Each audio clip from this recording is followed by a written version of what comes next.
सो ये मैं आपको लास्ट क्लास तक करा चुका था।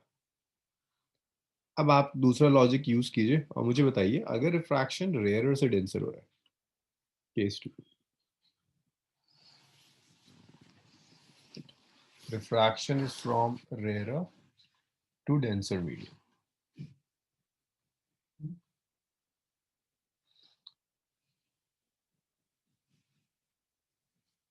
हाँ, अगर रेयरर से डेंसर हुआ इसका मतलब है कि आपका जो इंसिडेंट मीडियम है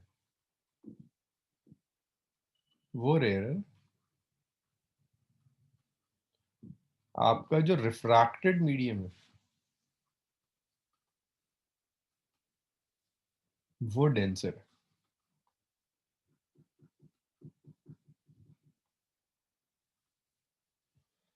अब बताइए मुझे, एन आई आर जो होता है n incident by n refracted, ये आएगा n r by n d. भैया आर आर में मत कंफ्यूज होना, यहाँ आर बता रहा है रिफ्रैक्टेड मीडियम और यहाँ आर बता रहा है रेयर मीडियम। अब बताइए मुझे ये एन आई आर ग्रेटर देन वन आ रहा है लेस देन वन आ रहा है?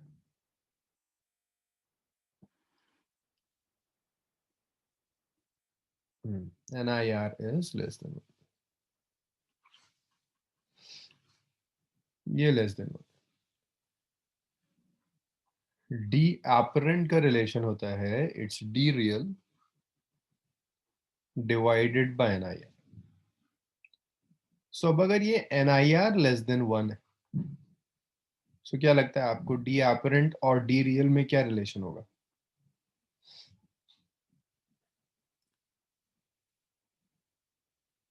मैं डी रियल को किसी ऐसी चीज से डिवाइड कर रहा हूँ जो वन से कम है, जो रिजल्ट आएगा वो रिजल्ट क्या होगा? D apparent greater than D real होगा लेस देन होगा? चलिए शाहीन का कुछ आंसर आया जो सही है। शीबा का गलत है, अयान ठीक कर रहा है, नायला का ठीक है, खुशी का ठीक है और बाकी खुर्रम का ठीक आ रहा है। और बाकी लोगों को नंबर्स भी नहीं समझ में आते हैं ना, नर्सरी से लेकर ट्वेल्थ तक पता नहीं क्या करा था। हाँ, फायका का ठीक है।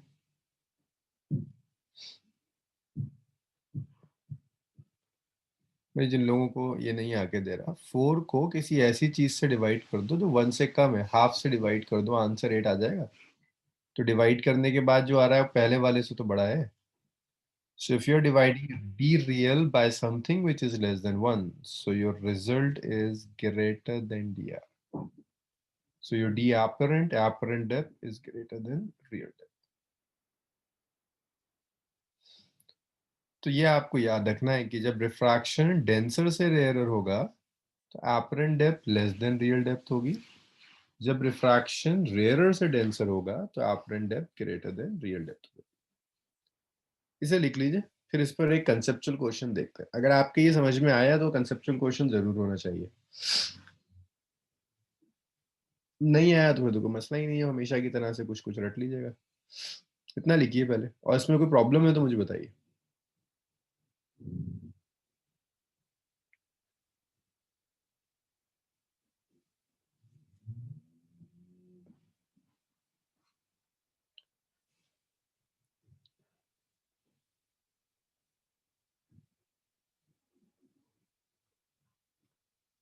माज आप बहुत दिनों बाद देखे हैं क्लास में।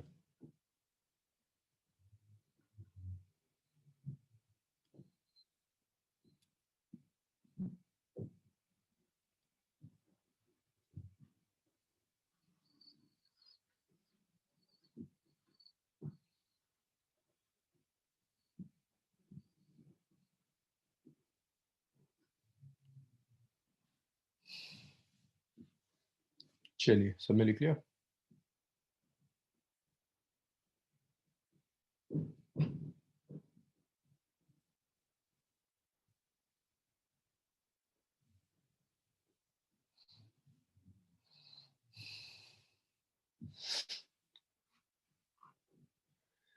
देखिए Khurram, n I R is n rarer by n denser. अगर डिनोमिनेटर बड़ा है न्यूमरेटर से तो क्वांटिटी तो लेस देन वन होगी। ऊपर रेयरर मीडियम है, नीचे डेंसर मीडियम है। अगर डिनोमिनेटर इज ग्रेटर देन 1 तो क्वांटिटी तो लेस देन 1 आएगी पूरा।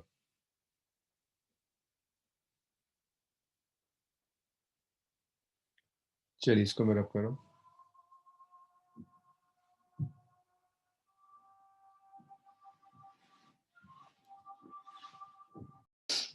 तो भाई देखो, यहाँ आपको एक फिशरमैन दिया, फिश है, फिश कुछ डी डेप्थ में, फिशरमैन की हाइट एच है, दोनों एक दूसरे को देख रहे हैं।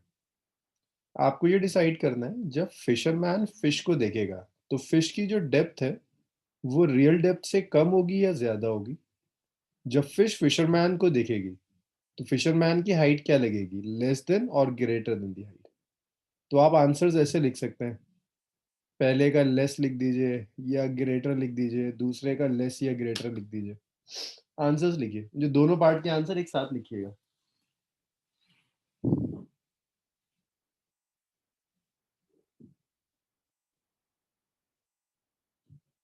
ठीक है, शाहीन के दोनों पार्ट्स ठीक है। और हम दोनों पार्ट्स के आंसर एक साथ। ठीक है, फिर हम दोनों सही हैं। अयान के भी दोनों ठीक हैं, नाइला के भी दोनों पार्ट्स ठीक हैं।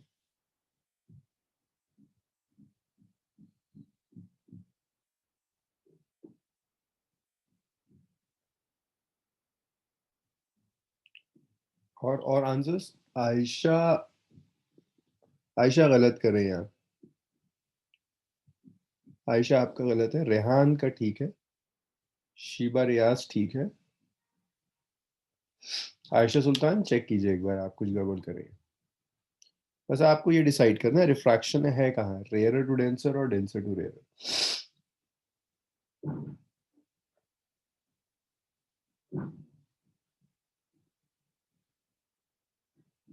और किसी को मतलब नहीं है ना क्वेश्चन से।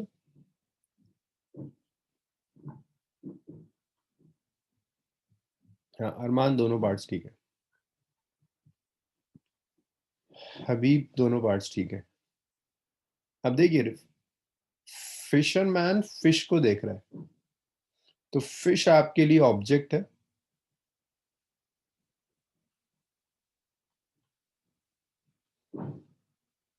और जो देख रहा है वो ऑब्जर्वर है।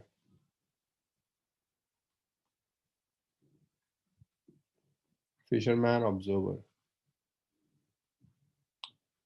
तो रिफ्रैक्शन हो रहा है फिश से फिशरमैन में, तो फिश कैसे मीडियम में, डेंसर में। फिशरमैन कैसे मीडियम में, rare. So this refraction is from denser to rare. This refraction is from denser to rare medium. That means your n incident is a denser medium. N refracted जो है, that is a rarer medium. अभी सिखाया था अगर denser से rarer होगा तो apparent depth कम होती है रियल डेप्थ से, तो लेस हो जाएगी। फिश यहाँ की जगह शायद यहाँ कहीं दिखने लगे। सेकंड में देखिए, फिश देख रही है फिशरमैन। सो जब फिश फिशरमैन को देखेगी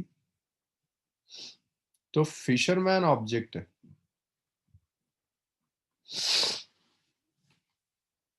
जो रेयर मीडियम में रखा हुआ है। फिश ऑब्जर्वर है, जो डेंसर मीडियम में। तो यहां रिफ्रैक्शन हुआ है रेयरर से डेंसर। तो अगर रिफ्रैक्शन रेयरर से डेंसर है तो जो एपरेंट डेप्थ होगी वो ग्रेटर देन रियल डेप्थ या हाइट।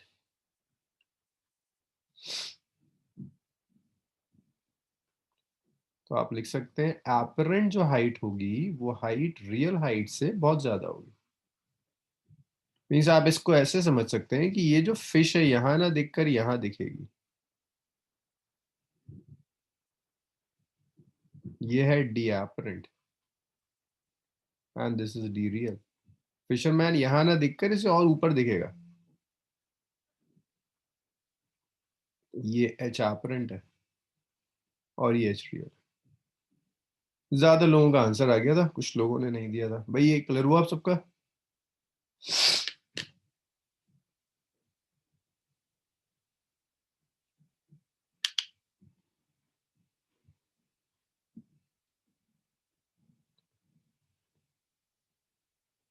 हमें आमना हुआ अब।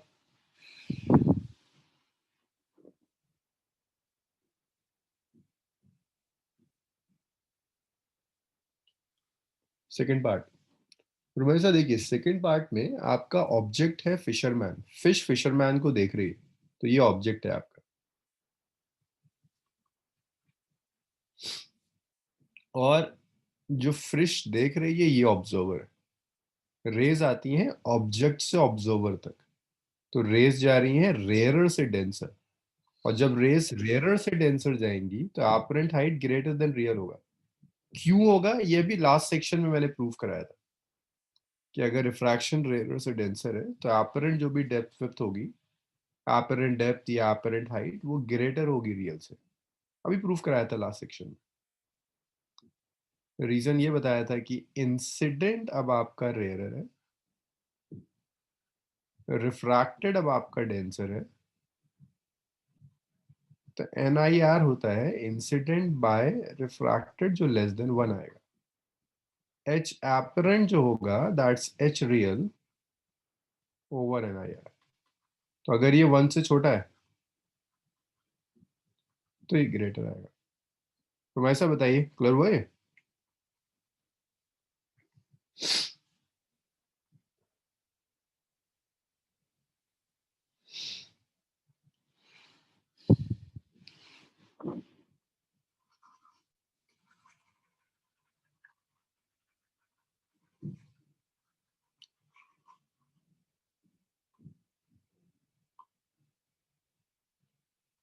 चलिए इसके बाद न्यूमेरिकल देखिए on the same concept.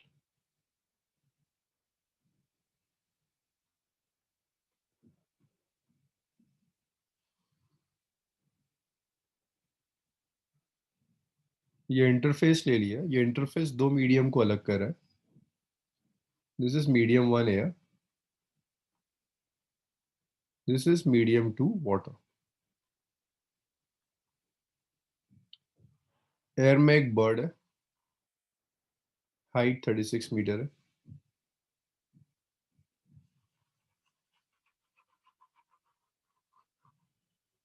Water में एक फिश है,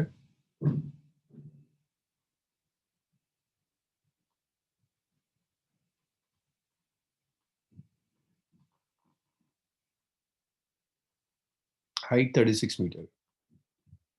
एयर का रिफ्रैक्टिव इंडेक्स 1 है, वाटर का रिफ्रैक्टिव इंडेक्स 4/3 है।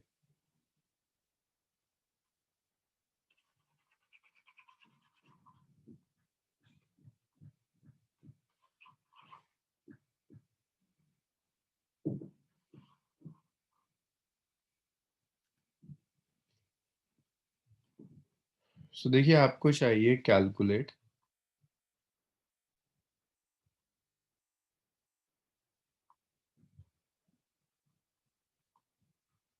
apparent डेप्थ चाहिए ऑफ फिश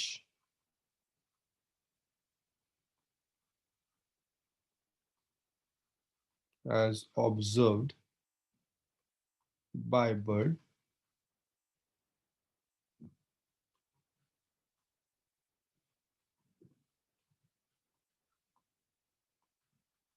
दूसरा आपको चाहिए apparent height of bird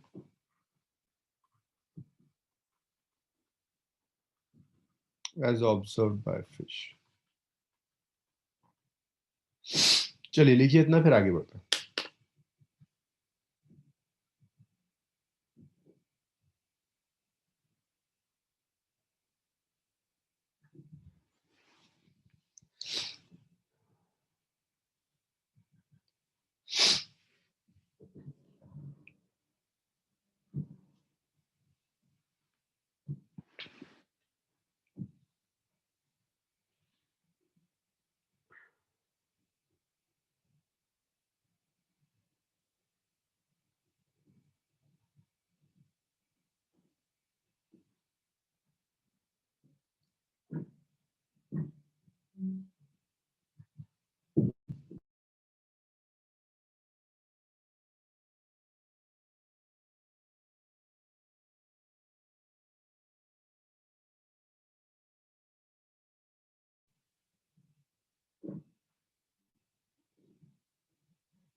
भाई आया किसी का कुछ आंसर?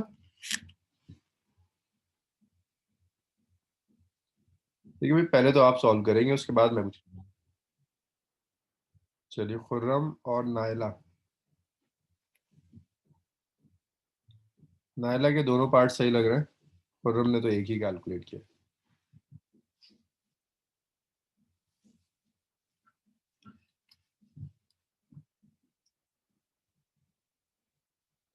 हाँ शाइन, फर्स्ट का सही है।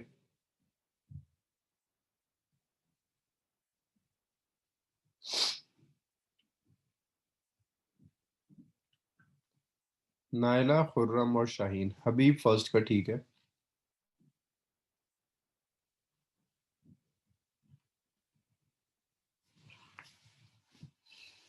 आमना, आयशा।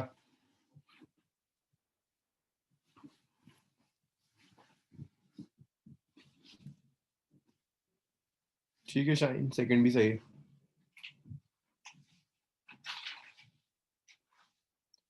सिर्फ आपको ये डिसाइड करना है कि इंसिडेंट कौन सा है और रिफ्रैक्टेड कौन सा है।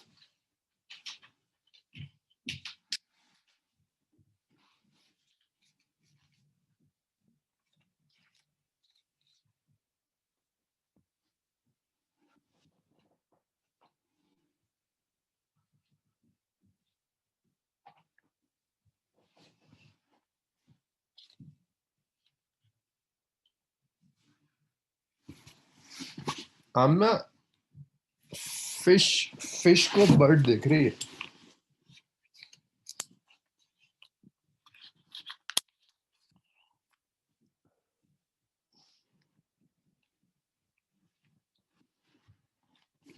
आमना, आप गलत समझ रही हैं।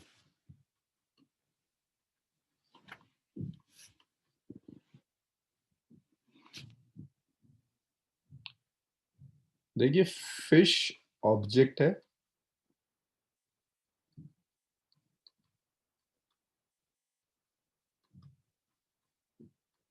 बर्ड ऑब्जर्वर है। तो जो फिश जिस मीडियम में है वो आपका इंसिडेंट मीडियम, मीन्स वाटर आपका इंसिडेंट मीडियम है, विच इज 4/3। ये सभी दोनों पार्ट सही हैं। रिफ्रैक्टेड मीडियम आपका एयर है, विच इज 1।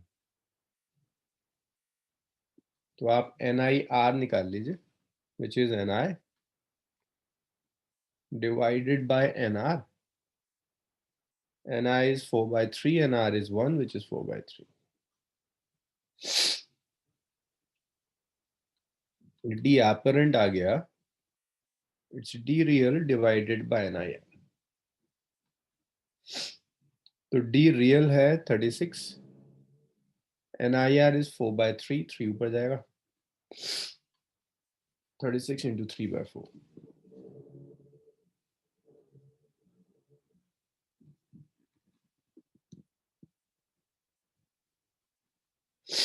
तो ये फर्स्ट पार्ट सबका मैच कर रहा है। सेकंड देखिए, सेकंड पार्ट में ये जो बर्ड है ये ऑब्जेक्ट है, फिश देख रही है तो fish is observe.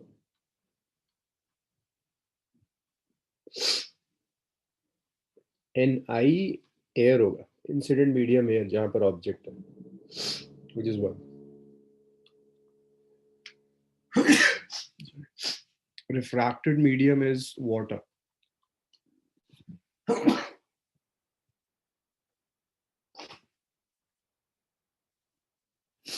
which is 4/3.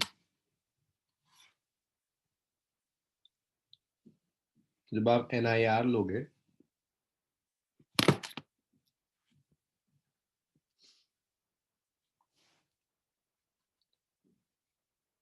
which is N incident by N refracted, which is 1/4/3. That's 3/4. तो आप लिख सकते हैं H apparent is H real by NIR. H real is 36, it's 3/4.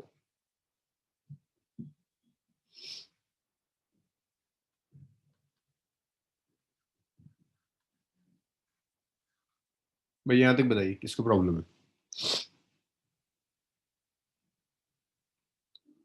कुछ लोगों के बिल्कुल आंसर्स नहीं है। आयशा, अयान,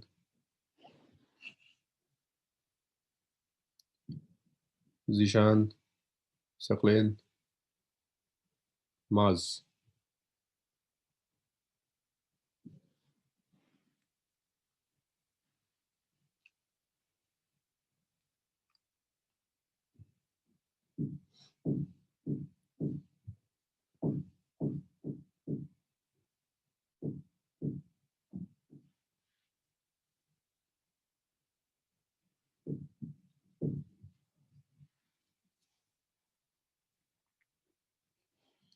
चलिए सर, अब करते हैं एक आखिरी न्यूमेरिकल है एनसीईआरटी का, उसके बाद किसी और कॉन्सेप्ट पे चले।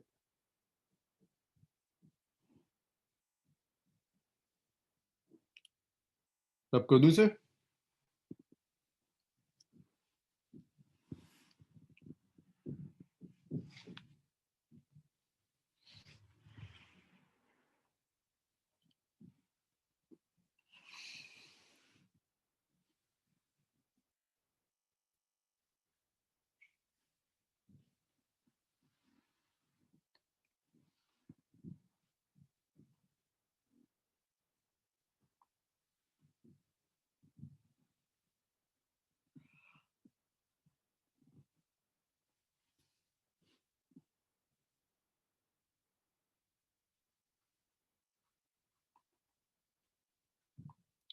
चलिए इसको ट्राई करिएगा।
भाई इसमें मैं कुछ भी नहीं समझाऊंगा, बस मैं एक हिंट दे रहा हूँ। अगर आप शिफ्ट भूल गए तो शायद शिफ्ट की आपको जरूरत पड़ जाए, which is d real 1-1/n incident by refracted. Solve करिए और आंसर बताइए। इस क्वेश्चन को मैं नहीं समझाऊंगा, पहले आप ट्राई कीजिए उसके बाद।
भैया आया कुछ आंसर?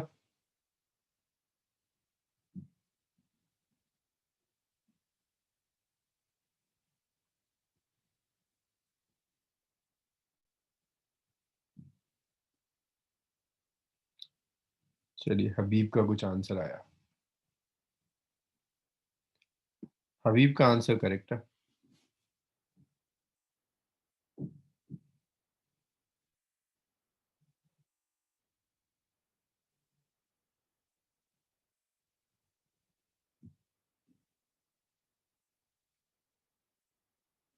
ये थोड़ा इनडायरेक्ट है, जो आपने अभी किया है उसका थोड़ा सा इनडायरेक्ट है। जरूरी नहीं कि मैंने आपको दे दिया तो आप इसे किसी न किसी तरह से यूज ही कर लो। खुशी का भी ठीक आ रहा है। आयशा का भी ठीक है।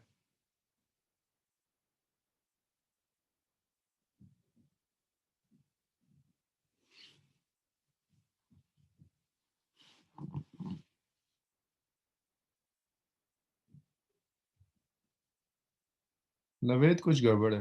रेहान का ठीक है।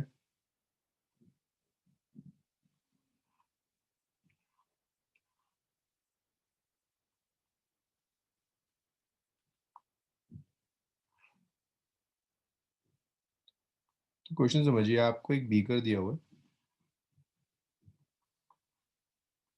ये कोई ऑब्जेक्ट है।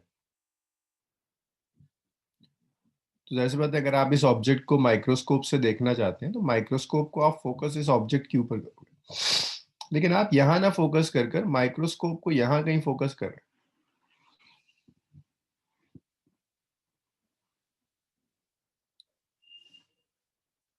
1.5 सेंटीमीटर आप यहाँ माइक्रोस्कोप को फोकस कर रहे हैं। अभी बताओ, क्या ये ऑब्जेक्ट दिखेगी? वो ऑब्जेक्ट को देखना है, फोकस यहाँ कर रहे हो माइक्रोस्कोप में, क्या है, नजर आएगी? यस नो, क्या लगता है?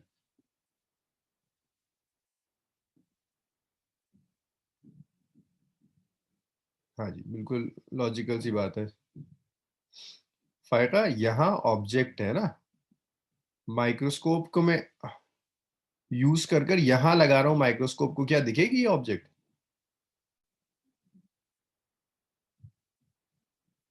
भाई नहीं दिखेगी।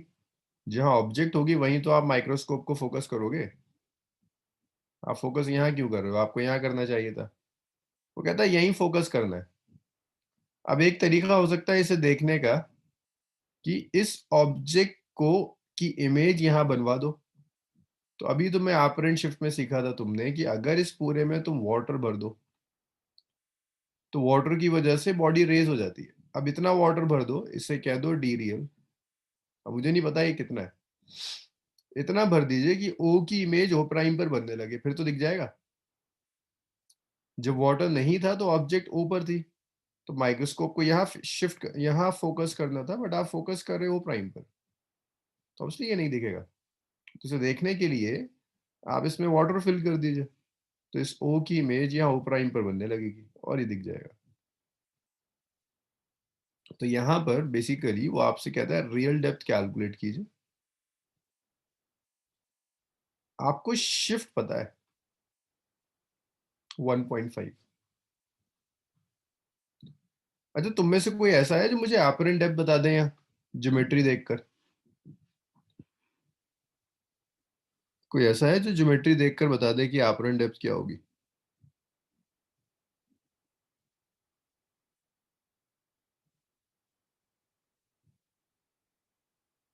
नहीं, नो शाइन। नहीं, शिफ्ट है यार 1.5, एपरेंट डेप्थ कितनी होगी ना? अरे ये होगी यार एपरेंट डेप्थ, यही तो होती है। इंटरफेस से लेकर जहां ऑब्जेक्ट रखी हुई है वहां तक का सेपरेशन एपरेंट डेप्थ होता है। टोटल रियल डेप्थ था तो ये क्या बचेगा? हाँ, नवेद कब सही है। यही तो होता है ना एपरेंट डेप्थ को कहते हैं आप, एपरेंट डेप्थ इस वाली डेप्थ को। तो रियल में से शिफ्ट निकाल दो, एपरेंट डेप्थ बच जाएगा। तो एपरेंट डेप्थ अगर आप चाहते हैं तो वो डी रियल माइनस शिफ्ट आएगा।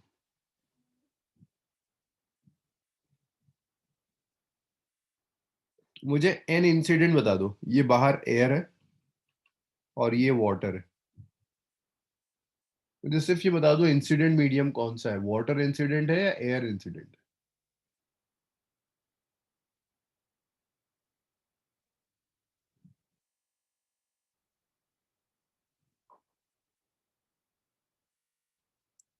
जहां ऑब्जेक्ट होती है वो इंसिडेंट होता है नवेद खुर्रम। ऑब्जेक्ट वाटर में है, वाटर से रिफ्रैक्ट होकर एयर में जा रही है रेज, इंसिडेंट वाटर है। 4/3 दिया है। रिफ्रैक्टेड जो मीडियम होगा वो एयर होगा, जो वन। तो यहां से आप एन आई आर निकाल लीजिए।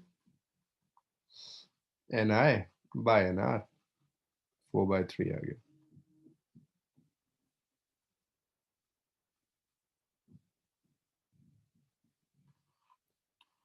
सो आप यहां से शिफ्ट में सारी वैल्यूज रख दीजिए।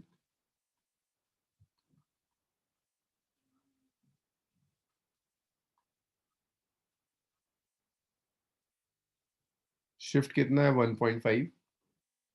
डी आर अननोन है, 4/3। तो 1.5 आ गया डी आर,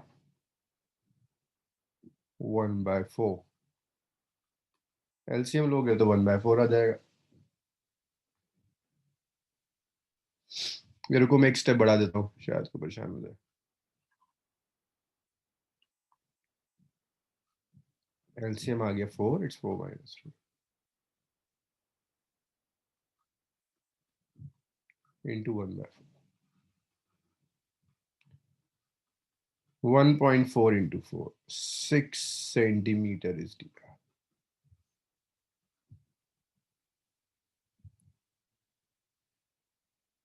भाई ये लास्ट क्वेश्चन था, इसका कोई डाउट है तो अभी बताइए।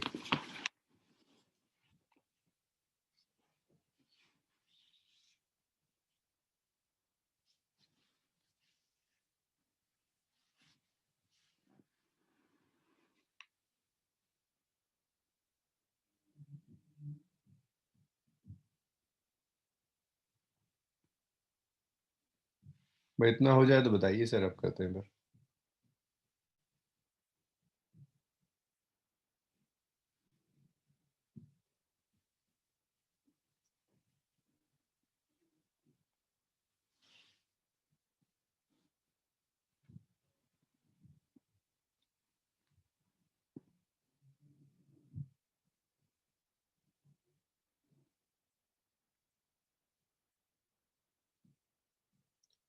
निशान हुआ इतना, रब करूँ उसको?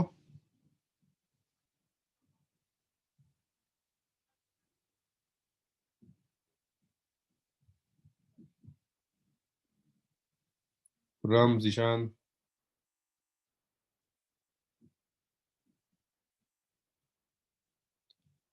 देखिए जिशान फिर रिपीट करो। भाई ये कंटेनर है, इसमें अब पहले वाटर भरा हुआ नहीं था, खाली था कंटेनर। कंटेनर के बॉटम पर एक ऑब्जेक्ट रख दी ओ। वो कहता है इस ऑब्जेक्ट को देखने के लिए एक टेलीस्कोप लगाया, माइक्रोस्कोप लगाया, माइक्रोस्कोप को ओ प्राइम पर फोकस कर दिया। तो भाई ये दिखेगी थोड़ी ना, दिखेगी तो तब जब आप ओ पर फोकस करोगे। वो कहता है यही देखनी है। तो आप एक काम कर सकते हैं, आप कुछ ऐसा सिस्टम कर दें कि ओ की इमेज ओ प्राइम पर बननी शुरू हो जाए। तो इनडायरेक्टली वो आपसे ये कह रहा है ओ की इमेज ओ प्राइम पर बननी है। तो उसके लिए आपने क्या किया, वाटर डाल दिया। जब वाटर डालेंगे तो वाटर से रिफ्रैक्शन होगा, रिफ्रैक्शन की वजह से ये ओ ऑब्जेक्ट थोड़ी सी ऊपर शिफ्ट हो जाएगी। जहां तक आपने वाटर भरा उसे कहते हैं डी रियल। जितना शिफ्ट हुआ वो 1.5 सेंटीमीटर है। डी एपरेंट है d real -1.5। And incident water का रिफ्रैक्टिव इंडेक्स है which is 4/3। And refracted air का रिफ्रैक्टिव इंडेक्स है विच इज 1।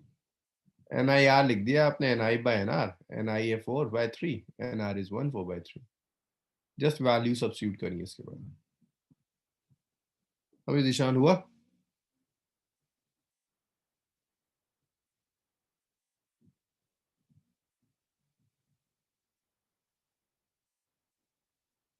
रब भी कर दूं इसको।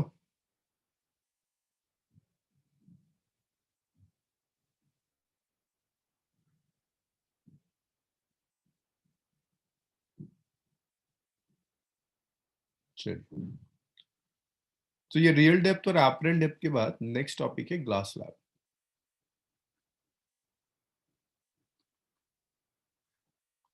नेक्स्ट देखो ग्लास स्लैब में क्या कैलकुलेट करना होगा।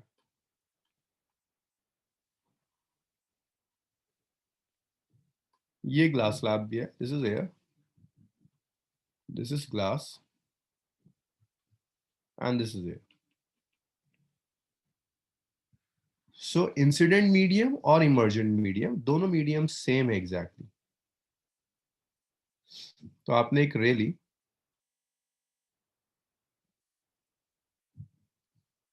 और इस रे को ऐसे लेकर आपने ग्लास स्लैब पर इंसिडेंट कर दिया।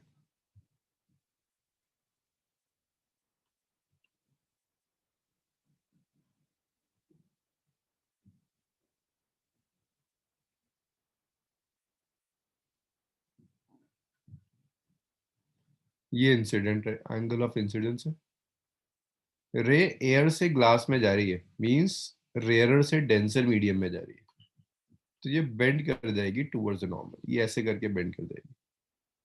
अगर रिफ्रैक्शन ना होता, पहले देख लो, अगर रिफ्रैक्शन ना होता तो ये रे ऐसे ट्रैवल करती है आगे।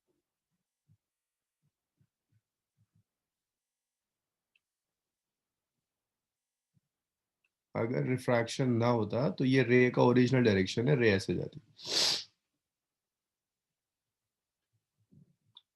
बट रिफ्रैक्शन होने की वजह से ये कुछ टूवर्ड्स द नॉर्मल बेंड हो जाएगी, और ये हो गया एंगल ऑफ रिफ्रैक्शन आर।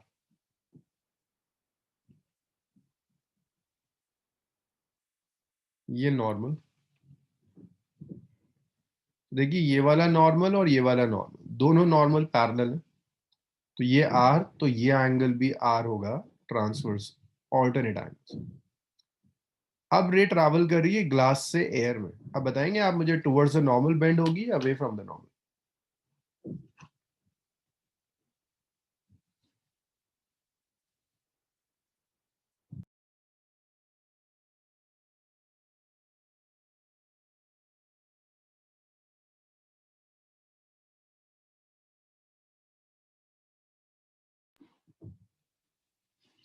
हाँ जी बिल्कुल सही, सब सही है, अवे फ्रॉम द नॉर्मल।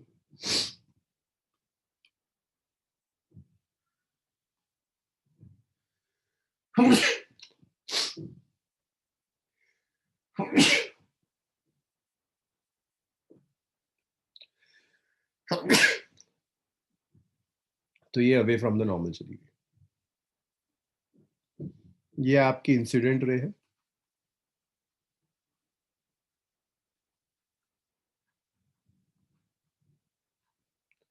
ये भी इंसिडेंट रे।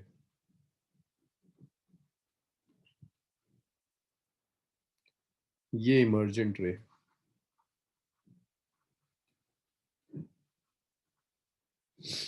इमर्जेंट रे और इंसिडेंट रे एक दूसरे के पैरेलल रहेंगी हमेशा।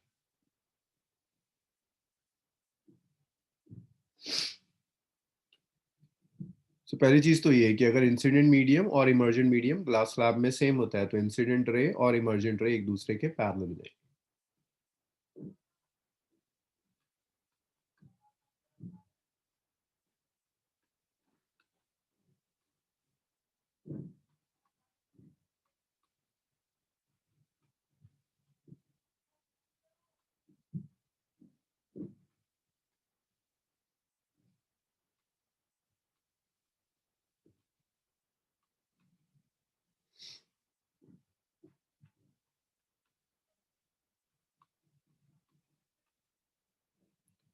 Then incident and emergent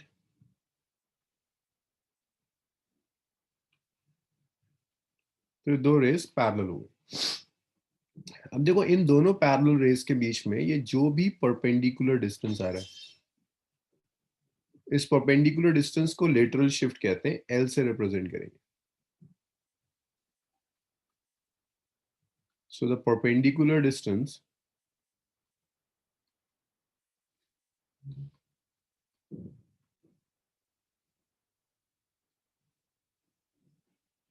between incident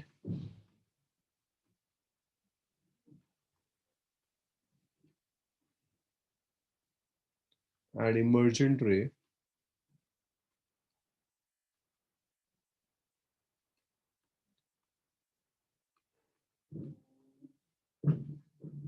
इसे लेटरल डिस्प्लेसमेंट भी आप कहते हैं और इसे आप लेटरल शिफ्ट भी कह सकते हैं। इतना शिफ्ट हो गई है। तो ये अभी जो टास्क है आपका वो किसी तरह से इस एल को कैलकुलेट करने का है। पॉइंट्स को नाम दे दो, इस पॉइंट को ए कह देते हैं,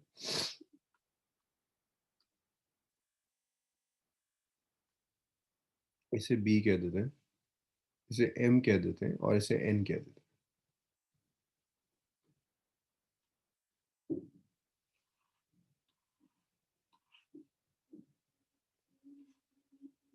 आपको एल निकालना है। So, अगर ये एंगल आई और आर, ये बता सकता है कोई मुझे एंगल कितना होगा?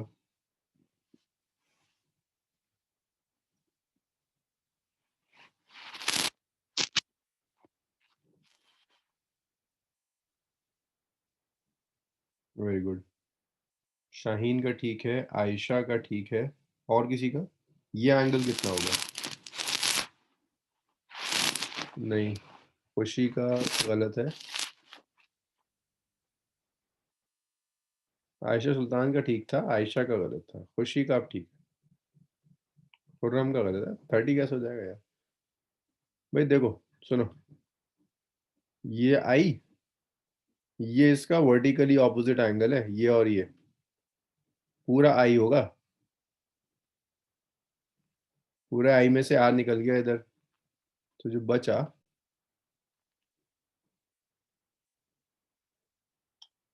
हम ना इसे देखकर नंबर डिसाइड नहीं करते। अगर उसने नंबर नहीं दिया तो फिर आप नंबर दे दोगे उसे। उसने कहीं नहीं बोला इक्विलेटरल है। तो ये जो एंगल है, ये एंगल आई माइनस आर हो जाएगा। अभी जो ट्राइंगल है ए एम बी,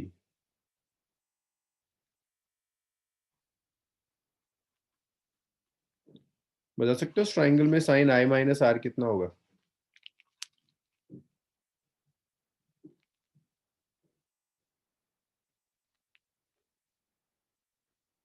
साइड की टर्म्स में बता दो, साइड के रेशियोज की टर्म्स में बता दो मुझे, साइन आई माइनस आर कितना होगा? चलो शाहीन का आंसर ठीक है।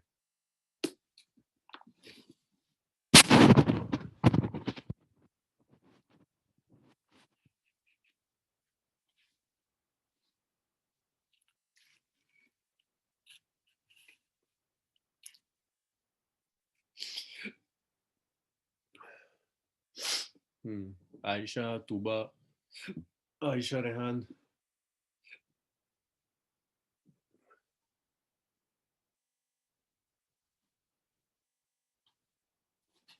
और हम तुम गड़बड़ कर रहे हो। अरमान का ठीक है, सुहेल का ठीक है, नहीं सुहेल, सुहेल का गड़बड़ है।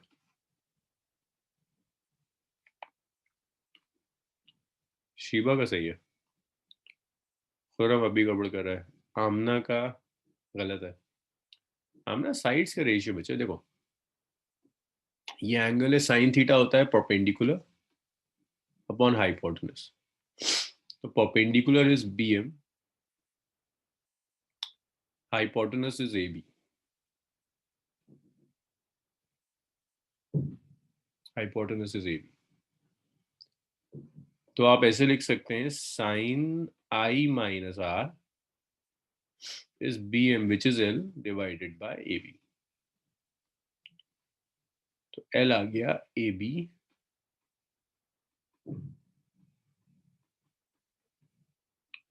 First equation. अभी आमना बताइए, क्लियर है ये यहां तक?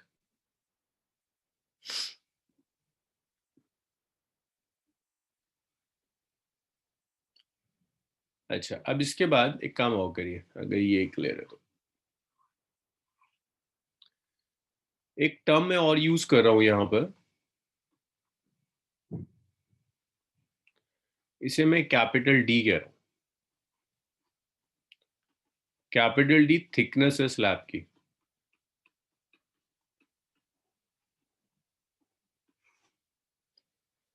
अब मुझे इस ट्राइंगल में, ये जो ट्राइंगल है A N B,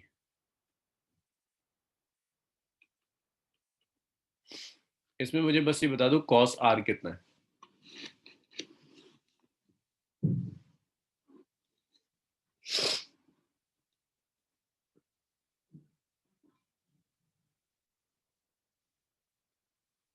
cos R बता दीजिए, कॉस आर कितना है? शाहीन का ठीक है। रेहान साइड की टर्म्स में पूछ रहा हूँ, कॉस आर साइड के रेशियो की टर्म्स में। तुम आप गलत कर रहे हैं, चेक कीजिए। खुशी का ठीक है, हबीब का ठीक है।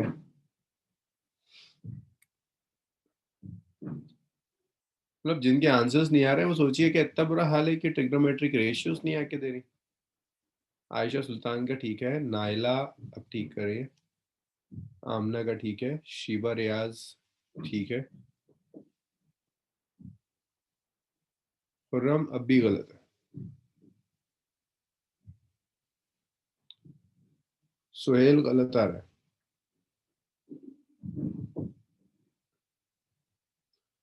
हाँ नवेद रजा अब ठीक आ रहा है।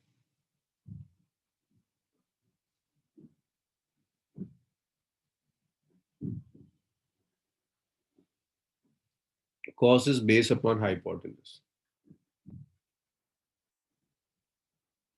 hypotenuse is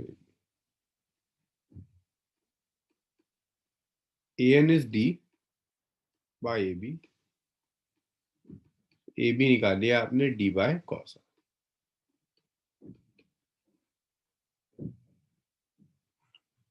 अभी परेशानी सिर्फ एक है कि ab नहीं पता, ab की वैल्यू आप 2 से निकाल चुके हैं। आप सीधा सीधा काम करिए, 2 को 1 में रख दीजिए।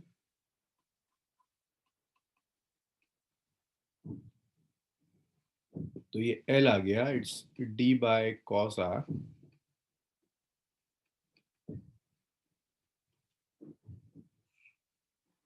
sin i माइनस, ये आपने L निकाल लिया।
चलो गुड, लिख लिया इतना सबने?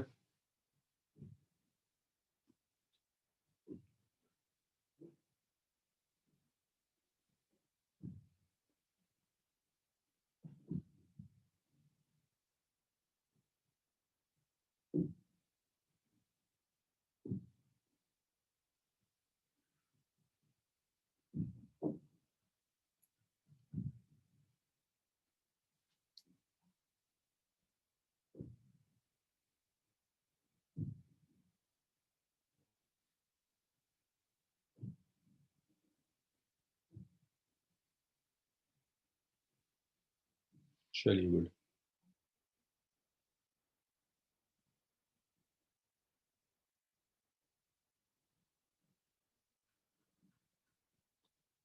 चलिए कंप्लीट हुआ। रिफ्रैक्शन में दो पार्ट्स हैं, एक है refraction through plane refracting surface जो कंप्लीट हो गया।